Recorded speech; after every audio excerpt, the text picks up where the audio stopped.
Très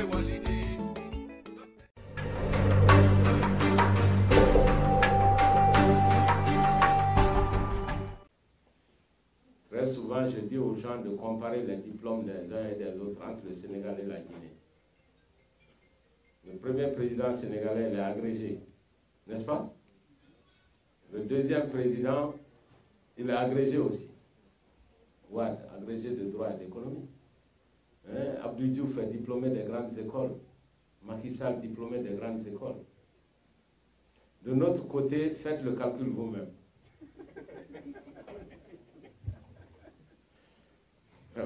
Comparez, vous avez comparé? Voilà, et vous comprendrez pourquoi au Sénégal ça marche et pourquoi chez nous ça ne marche pas. Voilà. Si vous me demandez une seule raison, je vous dirai celle-là. C'est la qualité de ceux qui commandent, ceux qui gouvernent. La commune urbaine de Cancan, un monsieur a dit qu'il parle pour 50 maires, c'est ça? 58 maires. C'est lui qui le dit, mais c'est complètement faux. Je peux vous assurer qu'aujourd'hui, en Haute-Guinée, il y a très très peu de supporters du RPG Arc-en-Ciel. Très peu. C'est la raison pour laquelle ils ont attaqué le Front National de Défense de la Constitution dans les locaux du PADES, à Cancan l'autre jour.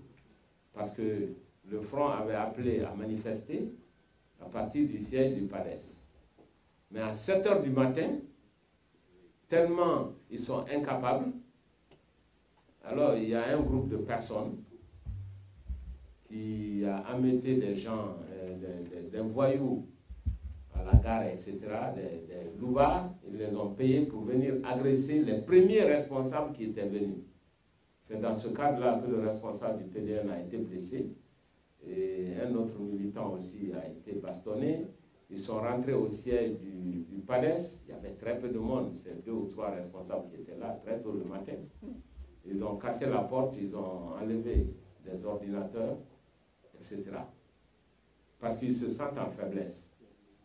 Sinon, ils auraient pu organiser pour eux. Voilà. Mais parce qu'ils n'ont plus beaucoup de militants en Haute-Guinée, en réalité. Surtout ceux capables de se mobiliser pour eux.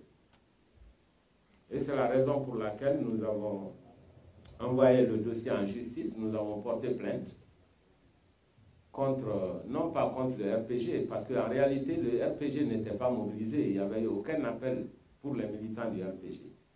Je n'étais même pas informé. C'est juste quelques personnes qui sont allées payer des louvards et qui les ont fait porter des maillots jaunes, des t-shirts jaunes et qui sont venus agresser. Eh bien, ces gens aujourd'hui, ils sont au tribunal.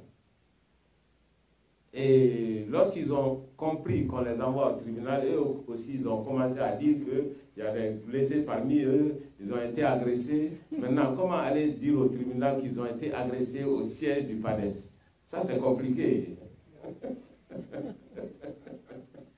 Donc,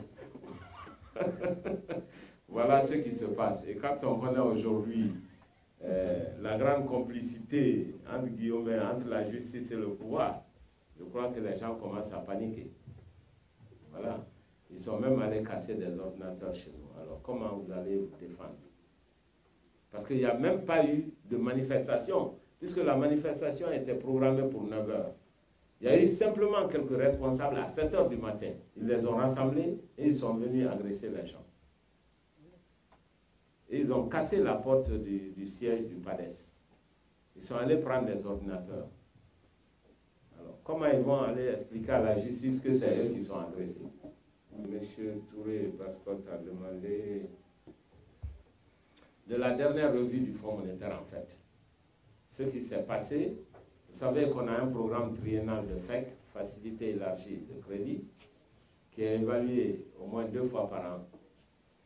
Et lors de cette dernière évaluation, ils ont posé la question, où sont partis les 90 millions de dollars payés par Orange pour la 4G?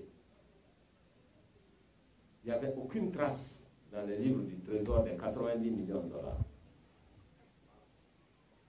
Ils ont demandé où sont partis les 60 millions de dollars prêtés par le Qatar. Il n'y avait aucune trace dans les livres de la Banque centrale ou du Trésor de ces 60 millions. Ça fait quand même 150 millions de dollars. Mais ce n'est pas la première fois. La liste est longue. Je ne veux même pas rentrer dans ça. Donc le Fonds monétaire a dit, ça suffit comme ça, on ne peut pas continuer. On a tous les problèmes du monde et vous êtes en train tout le temps de dire que le Fonds monétaire a dit que la Guinée se porte bien, etc. Donc nous aussi, on ne va pas gâter notre nom. D'abord, on ne va même pas signer ensemble un communiqué commun. Voilà l'incident qui s'est passé. Et jusqu'à présent, on ne sait pas où sont les 150 millions de dollars. Personne ne sait aujourd'hui où sont les 150 millions de dollars. C'est la question qui est posée. Je pense que c'est ça que vous demandiez. Oui. Voilà, c'est la revue du programme Facilité élargie de crédit FEC, revue conduite par le Fonds monétaire international qui a mis en exergue les divergences entre la Guinée et le Fonds monétaire international. Parce qu'il ne peut pas continuer à cautionner un régime qui fait si mal. Imaginez-vous, depuis 10 ans, ce régime n'a même pas été capable de nettoyer la ville de Conakry. Et Dieu sait combien d'argent sont sortis pour ça. Et d'ailleurs, quand je parle de la répression du secteur privé, c'est un exemple type. Au lieu de découper le pays, la ville et donner aux entreprises privées guinéennes, non, non, non. C'est toujours les services publics qui prennent l'argent. Parfois, on te parle de primature. Est-ce qu'un Premier ministre doit balayer? Ou bien on te parle du gouverneur de Conakry, est-ce que c'est son travail de balayer? Ou bien on te parle du ministère de l'administration et de la décentralisation, ou bien on te parle d'un autre service public. Voilà. Donc ça devient une occasion pour tout le monde de manger de l'argent. Hein? On mange de l'argent et puis c'est tout. On est incapable parce qu'on ne veut pas voir le secteur privé. Ça fait partie de la politique de répression du secteur privé, des fonctionnaires qui veulent avoir eux-mêmes tous les contrats du budget de l'État. Donc on va continuer à rouler sous les ordures. C'est quand même pas compliqué.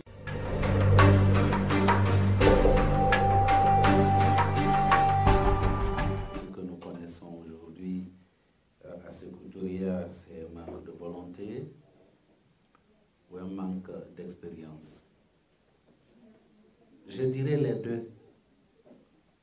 Et plus que ça d'ailleurs. Le premier boulot du président Alpha Condé, c'est la présidence de la République de Guinée. À part cela, quand il y avait la campagne pour les présidentielles en 2010, quand nous avons posé beaucoup de questions, surtout entre les deux tours, on nous a dit qu'il était démarcheur à sucre et d'arrêt. Eh, docteur.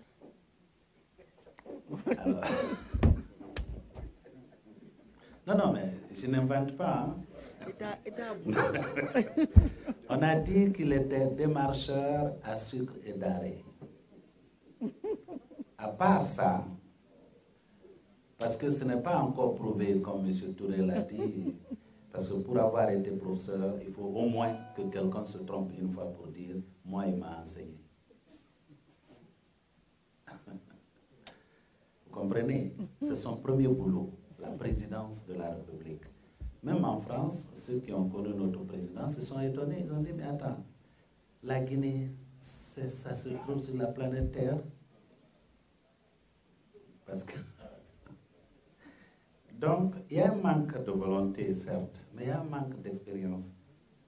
Il y a une seule chose que le président Alpha Condé connaît mieux. La politique politicienne. L'art, il boit à cela, il dort à ça, il se réveille là-dedans. Nous étions très jeunes quand on les a vus, ces grands leaders, dont il est le seul rescapé aujourd'hui. Mais chaque fois que vous rencontrez le professeur Alpha Condé, il vous a sorti un petit papier que lui-même a écrit. Il dit, voyez, voici ce que les gens ont dit. Or, c'est lui-même qui écrivait les tracts. Ça, il sait faire ça. Il sait créer la division. Regardez la Guinée aujourd'hui. Les ethnies sont divisées entre elles. La société civile est divisée entre elles. Les syndicats sont divisés. Il n'y a pas un pan de la société guinéenne qui soit aujourd'hui unie. S'il y a une plateforme forte, il crée une autre à côté. Ça, il est champion là-dedans. Malheureusement, je crois qu'il ne sait pas encore jusqu'à présent qu'il n'est plus opposant. Il est président de la République. Vous-même, vous constatez parfois, il critique ces membres du gouvernement que lui-même a désignés. C'est notre rôle, ça. Nous qui sommes dans l'opposition. Mais ce qu'il sait faire bien là, c'est s'opposer. Ça, il sait. Au point qu'il est opposé à lui-même. Il est en train de faire exactement le contraire. C'est ça, en fait, la dimension morale, hein, pour laquelle nous devons tous nous lever pour sauver le soldat alpha. Il faut qu'on se lève pour sauver le soldat alpha. Parce qu'aujourd'hui, il est en contradiction nette avec tout ce qu'il a professé depuis qu'il a existé. Donc ça, c'est important. Si vous attendez de lui qu'il gouverne bien, je crois qu'il a encore beaucoup à apprendre. Il y a une dimension importante que vous avez soulevée, le message que nous, leaders politiques, envoyons au peuple de Guinée. C'est extrêmement important. En Guinée, la manière de dire à un aîné qu'il ment, c'est de dire « Ah, il est en train de faire la politique ». Parce que simplement, on a fait de la politique dans notre pays de la contre-valeur.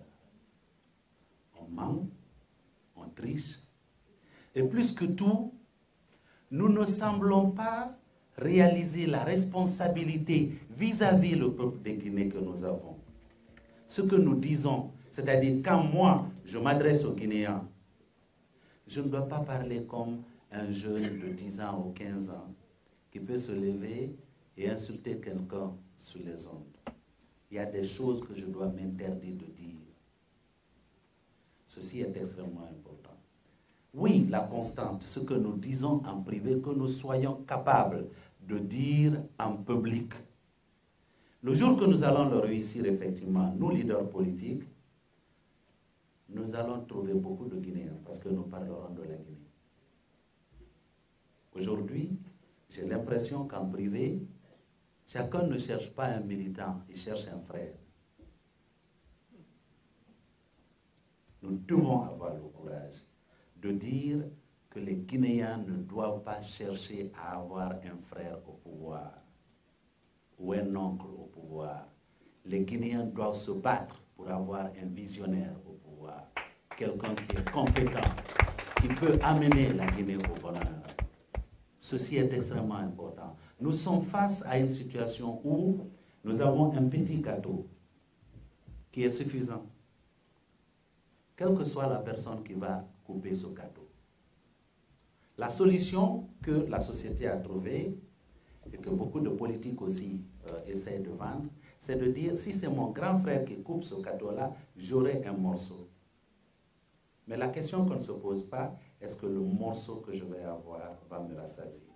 Vous savez, à Conakry, on dit qu'on ne demande pas à quelqu'un s'il est rassasié. Tu as mangé? On peut arrêter ça. L'argent, il y a beaucoup d'argent. Ibrahima Sori nous l'a rappelé, il y a beaucoup d'argent. Vous savez ce qui est aujourd'hui la cause première de la crise à Fria, où les femmes sont en train de chasser la préfète? Vous savez pourquoi? Non. Il y a beaucoup d'argent qu'on a donné pour que les femmes soient transportées à Kindia. On ne leur a pas donné leur argent. Elles sont venues réclamer l'argent. Vous comprenez? Non, on en aura beaucoup. Il y aura beaucoup de cas comme ça. Vous savez, en Guinée aujourd'hui, moi je me rappelle quand on était encore très jeune. J'ai commencé à militer, j'étais encore très jeune, dans un parti politique dont le leader était Abdoulaye Portos Diallo, la vérité du ministre. Bon, maintenant là, je vois des politiques qui me donnent de l'espoir. Mais avant, c'est le seul qui m'avait donné de l'espoir. Parce que quand j'étais autour de lui, je comprenais le sens du combat politique, se battre pour les valeurs communes. Je ne sais pas combien de fois il m'a répété. Je ne cherche pas à être ministre. Si Dieu veut que je sois président, je le serai. Mais je veux que ce qui m'est arrivé à moi n'arrive plus à un ennemi, le plus juré de ma famille. Vous comprenez? Que je me bats pour la justice. Je crois qu'il n'a jamais été candidat à une élection présidentielle en Guinée. Il y a beaucoup de choses que j'ai apprises autour de lui. Nous devons avoir des politiques, n'est-ce pas, qui se battent en Guinée pour les valeurs. En Guinée, on a l'impression que personne ne peut se battre pour une valeur commune. Les gens, parfois, ils me posent la question, mais alors toi, qu'est-ce que tu veux? On te propose un poste, tu refuses. Qu'est-ce que tu veux, en fait? Les Guinéens ne croient pas qu'on peut vous proposer un poste de ministre, vous refusez. Parce qu'il y a des gens qui peuvent sacrifier leurs enfants pour garder un poste de ministre dans notre pays. Donc, nous devons nous lever. Nous avons l'argument pour convaincre les Guinéens. Il y a des Guinéens qui vont prendre l'argent parce que c'est le leur. C'est le leur. Vous savez, Dr. Kaba a dit tout à l'heure, vous savez ce qui est le problème? Il est très très difficile d'épingler les Guinéens qui ont géré la Guinée. Vous savez pourquoi? C'est ce qu'Alpha Condé fait. Alpha a appris que pour détourner en Guinée, il faut empêcher que l'argent rentre dans les caisses. Parce que si ça rentre dans les caisses, il y aura une trace quand vous enlevez. Donc, c'est pourquoi tout l'argent qui vient, il met en poche. Ça ne rentre pas dans les caisses. Parce que si on enlève, s'il enlève maintenant, une fois que c'est dans les caisses, on trouvera dans les livres comptables qu'il y avait eu l'argent. Donc, quand on dit à un Guinéen, va négocier avec une compagnie minière qui doit bénéficier d'une concession, la première question qu'il va se poser, qu'est-ce que je vais gagner? Il y a un marché public à attribuer en République de Guinée. C'est du gré à gré. Je crois que vous avez vu l'audit qui a été fait, commandité par la ministre Kaba. Quand la Banque mondiale et le Fonds monétaire ont exigé. Vous vous rappelez de cette statistique? 87% des marchés publics pour la période auditée étaient passés de manière irrégulière. Vous croyez que ça c'est un pays? Alpha est venu, il a dit qu'il a trouvé un pays, pas un État. Mais aujourd'hui, nous avons le risque de n'avoir ni un pays ni un État. Est-ce que l'entourage du président qui est mauvais ou c'est le président? Je dirais tous les deux, mais d'abord le président. Ici aux États-Unis, quand Trump nomme quelqu'un, il ne se précipite pas le lendemain pour aller s'asseoir dans le fauteuil. Il faut d'abord qu'il passe devant la commission du Sénat pour qu'on s'assure qu'il a la compétence, n'est-ce pas? Pour qu'on s'assure qu'il a l'intégrité, qu'il n'a pas volé avant. On a nommé les gens ici aux États-Unis avant même qu'ils ne répondent à la première question des sénateurs et dit enlevez mon nom. Vrai ou faux? Oui. Eh bien, c'est ce que le BL va expérimenter en Guinée avec votre aide. En Guinée, il suffit que, en Guinée, les marabouts créent les postes ministériels pour vous nommer. Et dès qu'on vous nomme, le lendemain, vous vous asseyez.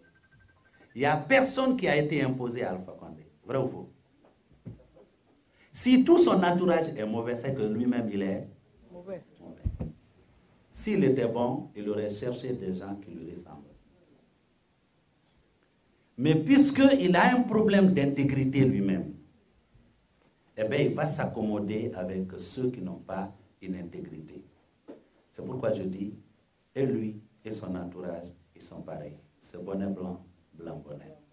Voilà, donc c'est ça, hein. Les maires, il y a toujours des gens qui vont faire le banditisme politique en parlant. Ce qui a été fait à Cancan a été fait à Lola aussi, pour les maires de la forêt. Et depuis, ça a soulevé un tollé.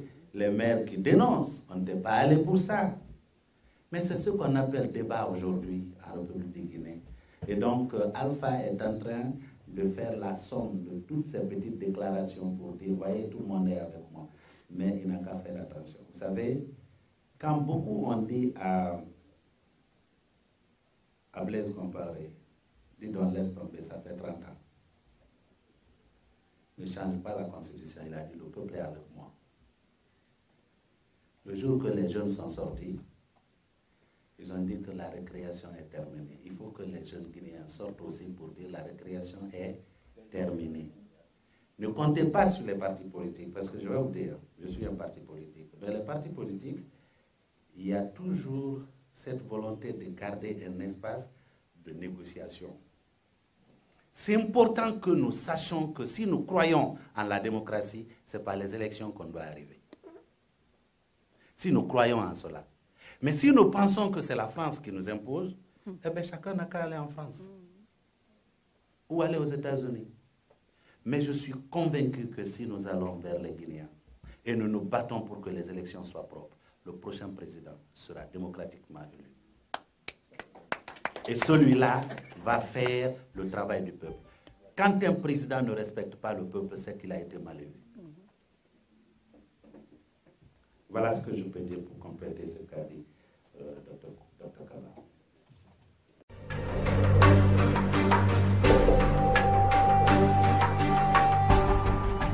L'une des raisons, les partis où il y a eu beaucoup de successions, ce sont des partis qui ont vécu longtemps. Mais c'est dû aussi à la manière dont les partis naissent. Comment les partis sont financés. Quelles sont les bases idéologiques sur lesquelles le parti repose. Dans nos pays, malheureusement, les partis sont financés par des leaders. C'est comme un service public. À telle enseigne que souvent, tout le monde demande de l'argent aux leaders du parti. Même les gens de New York demandent de l'argent aux leaders des partis, ce qui est la catastrophe. Mais oui, vous aussi, vous êtes responsable. Quand un leader vient ici, il paye tout. Même ceux qui font les courses, on paye tout le monde. Le problème, il est où? Le problème, ça fait que il n'y a que les très riches et les voleurs qui peuvent faire de la politique. Voilà le problème. Soit vous êtes très riche et vous avez envie de dépenser pour le peuple, ou bien vous êtes un voleur. C'est inacceptable. Donc nous avons tous notre part de responsabilité. Quand les hommes politiques viennent ici, cotisez pour eux les partis que vous aimez. Vous aurez votre mot à dire. Et le parti va survivre aux leaders qui viennent. Mais si vous ne le faites pas, il y a un problème. C'est pourquoi, donc la manière dont les partis sont financés, le fait qu'on n'insiste pas assez sur le projet de société et sur les idéologies, hein, et il faut dire aussi que les leaders utilisent leur parti pour leur ambition personnelle. Et après, ils n'ont même plus envie de ce parti parce qu'ils ont atteint leur objectif, comme c'est le cas actuellement. Il est en train de faire disparaître le parti qu'il a porté. Donc, c'est une question complexe. Mais je pense que ça viendra avec le temps. Les partis vont durer avec le temps. Hein, quand l'éducation à l'intérieur des partis sera beaucoup plus partagée, quand les poids financiers seront beaucoup plus partagés, etc., il y a tout un ensemble de critères. Voilà ce que... Donc, la réponse n'est pas aussi évidente. Bon, M. Duarte du PDM, l'opposition est affaiblie, divisée. C'est vrai, elle n'est pas forte. Mais, ceci dit, elle est en train de se rassembler. Rappelez-vous, le rassemblement, on se rassemble toujours autour de quelque chose. Ne l'oubliez jamais. Il faut un défi, il faut un objectif qui rassemble les gens. Aujourd'hui, toute la Guinée est rassemblée ici, autour du défi du 3e mandat. C'est ça. Et moi, je n'ai jamais eu de doute. Moi, j'ai toujours été un optimiste. La Guinée affaiblie, tout ça, moi, je n'y crois pas. Chaque fois qu'il y a un enjeu important, toute la Guinée se rassemble. Toute la Guinée, Baba Goto, Nene Goto. C'est ce jour que tu vas te rendre compte. Chaque fois qu'il y a un grand défi, les Guinéens se rassemblent. C'est comme ça. Donc ne soyez pas pessimistes. Hein? Moi, je suis un optimiste, c'est peut-être dans le milieu dans lequel j'ai voulu, qui est le milieu éducatif, qui est un milieu forcément déjà mélangé. Moi, je vois toujours la Guinée comme une et indivisible, parce que je vis dans ce milieu-là. C'est un milieu très intégré, très national. C'est pourquoi souvent il y a des distinctions que moi je ne comprends pas. Vous dites la diaspora n'est pas unie. C'est vous la diaspora, unissez-vous. Nous allons ici, nous vous disons d'être unis. Il ne faut pas que, parce que ici les gens deviennent divisés, c'est à l'issue des élections. Notamment les élections de 2010 ont mis en mal le tissu guinéen, le tissu social, aussi bien à l'intérieur qu'à l'extérieur. Ce qui est un non-sens. C'est vous, normalement, qui devez prendre le leadership dans l'unité du pays et imposer à l'intérieur du pays. Mais aujourd'hui, la société guinéenne n'est plus très divisée. Depuis 2010, c'est des anciennes cicatrices. Mais ici, à l'extérieur, j'ai l'impression que les gens sont toujours aussi divisés, ce qui n'est pas normal. Donc, cherchez en vous-même la force intérieure pour vous rassembler. Et moi, je suis certain qu'ici, il y a suffisamment d'intelligence dans cette salle pour comprendre que ce que nous partageons en Guinée, c'est réellement la misère. Moi, je ne comprends même pas que la Guinée soit divisée, parce qu'il n'y a aucune raison objective. Objectivement, tu ne peux pas dire, bon, les autres sont malinqués, les autres sont sous-sous, c'est un régime malinqué. En Haute-Guinée, il n'y a absolument rien. C'est la zone la plus pauvre. C'est la zone où il y a eu le moins d'investissement. Quelle est la raison? Il n'y en a pas. Il n'y a aucune raison objective que les Guinéens soient divisés. Aucune. Ce que nous partageons, c'est la misère. Ce que nous partageons, c'est l'obscurité. Ce que nous partageons, c'est les routes défoncées. Voilà ce que nous partageons. C'est le chômage massif des jeunes. C'est la misère. C'est le fait qu'en Guinée, on ne peut même pas se soigner. Voilà ce que nous partageons tous. Donc, il n'y a aucune raison. Il n'y a aucune ségrégation en Guinée. Moi, je n'en vois pas. Nous sommes tous dans la même merde. Où est la ségrégation? Donc, si on ne s'unit pas parce qu'on est heureux, au moins soyons unis parce que nous sommes tous malheureux. Je vous remercie.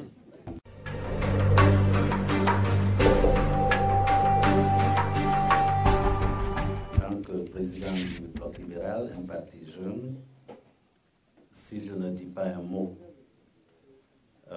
pour profiter de l'occasion pour remercier et encourager les responsables et militants du Bloc libéral qui sont ici aux États-Unis. Je tire chapeau à tous les responsables du Bloc libéral aux États-Unis. Depuis que je suis arrivé ici, ils ont déjà envoyé plus de $2000 pour le nouveau siège que le parti vient de trouver. Ça veut dire que à ce niveau-là, les mentalités peuvent changer. Et nous devons travailler pour que les mentalités changent à ce niveau. Parce que, comme l'a dit Dr Kaba, lorsqu'on a l'impression qu'on est le président directeur général au lieu d'être leader d'un parti, ça devient un problème. Et il faut que nous dépassions même cela pour comprendre qu'à l'intérieur d'un parti politique, il y a plusieurs leaders. Mais il y a un qui gère à la fois. Ailleurs, d'ailleurs, ici aux États-Unis, ce n'est pas parce que vous êtes le chef du parti que vous pouvez être candidat.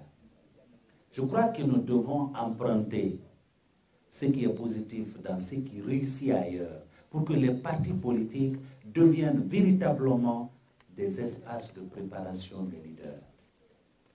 Et qu'à l'occasion des élections, qu'il y ait une compétition qui sorte des structures du parti pour que le peuple de Guinée y participe, comme on le fait ici les primaires.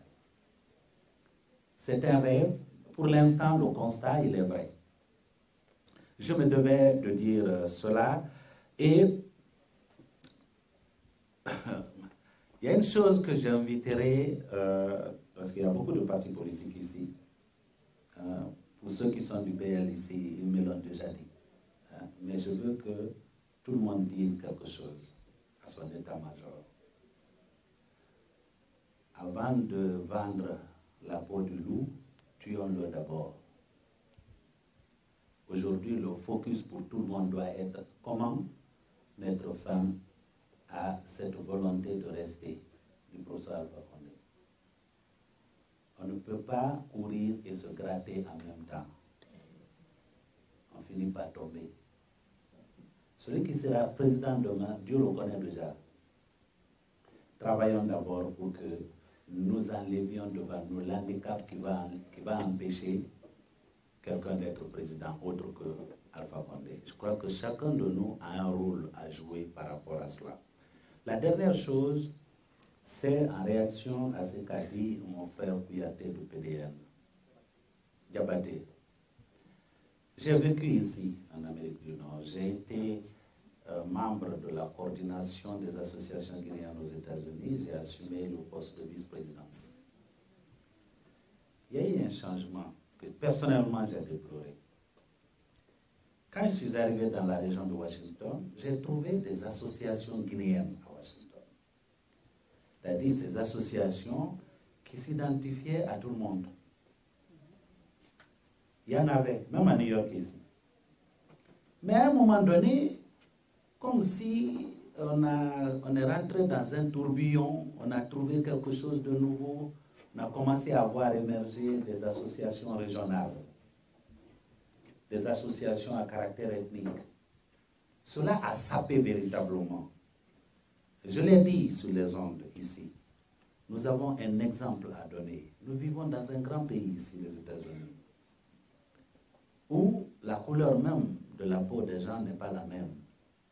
Mais ils ont fini par comprendre que même un noir à la Maison-Blanche ne va pas brûler sur les États-Unis.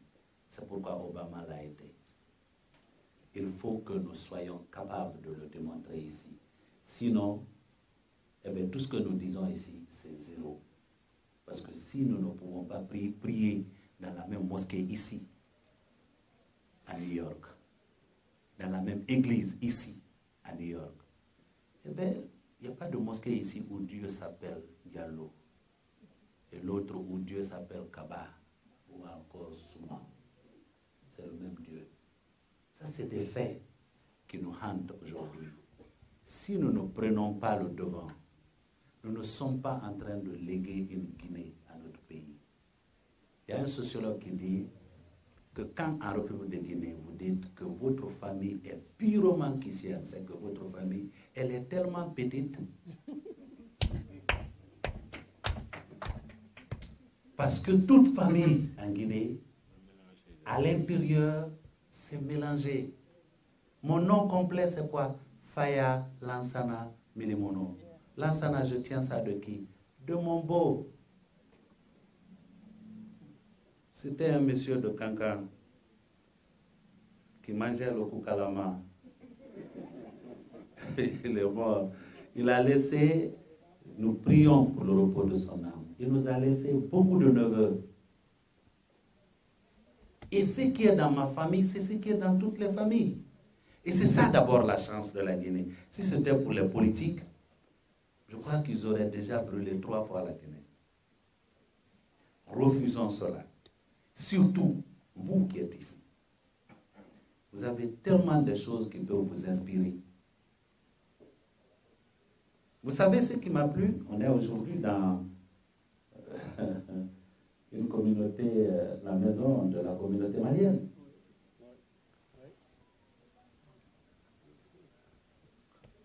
N'est-ce pas? Oui. Parce qu'il n'y a pas une maison Guinée. Il y en a à New York? Il n'y en a pas. Est-ce que ça ne nous dit pas quelque chose? Que nous soyons invités dans une maison qui s'appelle Mali et qu'on n'ait pas une maison qui s'appelle Guinée. Quand je vous ai dit tout à l'heure qu'à midi, vous pouvez prendre la torche pour chercher le Guinéen, vous ne le trouvez pas. Eh bien, même à New York ici, même sous les... il y a le courant ici comme on le rêve en Guinée.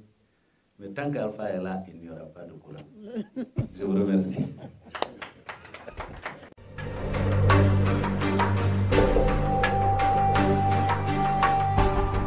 Je voudrais remercier tout le monde. C'est le mois de carême. Mais malgré ça, c'est que, contrairement à ce qu'il a dit, moi je suis beaucoup plus optimiste. Je sais que la Guinée existe bel et bien. Et la preuve, j'ai le président de la Guinée de New York qui est à ma gauche aujourd'hui, M. Ba, qui symbolise la Guinée pour nous. C'est cela. Et je pense qu'il va travailler pour faire d'abord prier les Guinéens chaque vendredi. Vous faites un groupe mixte, vous faites le tour des mosquées, ça doit faire partie de votre programme. Vous prenez des personnes, chaque fois que quelqu'un a un décès, que des groupes mixtes aillent là-bas, au lieu de décès, quand il y a des enfants qui naissent. C'est comme ça, c'est petit à petit. Par des petits gestes, je crois qu'on y arrive. Et en tout cas, pour moi, il n'y a vraiment aucune raison d'être divisé. La Guinée n'a absolument aucune raison, je dis bien absolument aucune raison. Aucune raison. Donc c'est vraiment un appel à l'unité nationale. Et aujourd'hui, Dieu merci, nous sommes tous unis pour un seul combat. C'est le combat contre la présidence à vie en Guinée. C'est le combat pour la démocratie et l'alternance en Guinée. Comme je le dis souvent, l'alternance ne signifie pas la démocratie forcément, mais il n'y a aucune démocratie sans alternance. C'est l'une des pièces maîtresses de la démocratie. Léguons un pays démocratique pour nos jeunes frères et nos enfants. Et je remercie tous les citoyens de New York et à travers vous, tous les Guinéens, parce que ne vous en faites pas, c'est des milliers de Guinéens qui nous suivent à l'heure actuelle, des milliers et des milliers, sur tous les continents, y compris en Guinée. Donc c'est un appel que je lance à tous les Guinéens pour ne pas perdre les acquis démocratiques qui ont été arrachés de haute lutte avec beaucoup de sang dans les années 2000 jusqu'en 2010. Et ce n'est pas fait pour que le champion de cette alternance démocratique soit aujourd'hui celui qui confisque le pouvoir, celui qui fait obstacle à l'alternance démocratique. Donc nous allons nous battre, la Guinée va se battre, la Guinée est unie, la Guinée, hommes et femmes, ensemble pour lutter pour notre pays et je vous remercie.